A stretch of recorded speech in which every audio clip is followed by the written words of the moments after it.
Most teachers had summers off, but Dave had chosen to spend his July teaching a summer school class for Alta Vista High School students who'd flunked American history. Often he remained late to tutor kids who were having difficulty in the intensive class, but his car stood in the driveway when Megan arrived home. She snatched her keys out of the ignition, sailed through the front door, and found her handsome husband on the deck, a plate of raw hamburger patties in his hand. "Hi, Chef Wingfield." She gave him a quick kiss, then stood back and nodded appreciatively at the flaming grill. Those burgers look good, but be sure they're done in the middle, okay?" She almost added that eating raw meat was bad for pregnant women, but then thought the better of it. "Have I ever fed you a raw hamburger?" Dave's blue eyes twinkled over his shoulder as she moved to a deck chair. "They don't call me Chef Boyardee for nothing." "Yeah, right." She sank into the seat and propped her feet on the edge of the vacant chair behind her husband. Though the sun had begun to lower toward the Virginia mountains in the west, the air was still warm and muggy.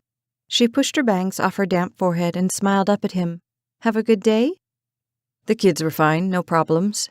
Dave dropped the patties onto the grill, where they immediately began to sizzle.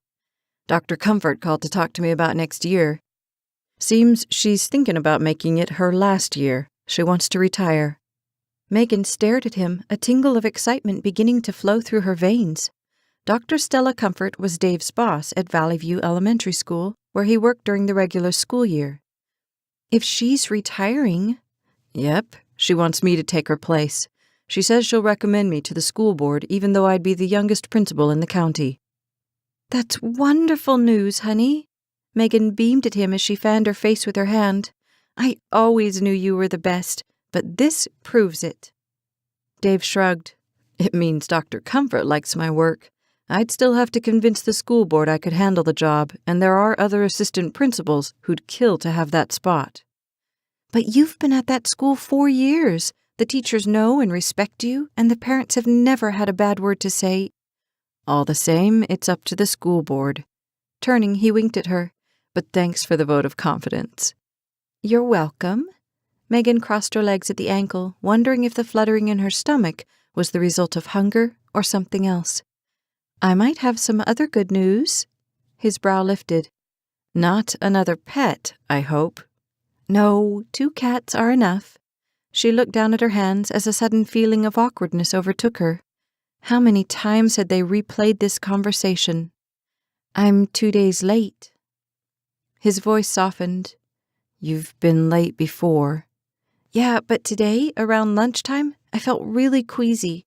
Lori says that's how she felt in the first month. She said she couldn't even stand the sight of food." "Maybe you ate something you shouldn't have." "I didn't eat. I skipped lunch." When Dave didn't answer, she hurried to fill the silence. "And there are other signs, too. Breast tenderness, and I'm tired, really tired. So on the way home, I stopped to pick up another test kit." His eyes, when she looked up, were soft with sympathy. "I'd wait a day or two," he whispered, keeping his gaze on her while he absently patted the burgers with a pancake turner. "Save your money." Megan's eyes filled with tears as he turned his attention back to the grill. Why couldn't he be optimistic? They'd been through so much together, 22 long months of the struggle to conceive a baby. Everyone said they just needed to relax, to trust in God's timing, to let themselves settle into married life. Well, they'd been married and settled for 3 years, and still there was no baby, no pregnancy. Nothing but hope after hope, month after month, an endless roller coaster of rising optimism and falling dreams. Megan's stomach gurgled as the scent of sizzling fat reached her nostrils.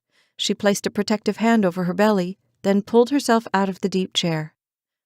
"Yell at me when the burgers are done," she called as she left the porch. "I'm going in to cool off." Once inside the house, she locked herself in the bathroom. A moment later, she discovered that Dave had been right. She should have saved her money and not bought the pregnancy kit. This would be another month without a baby.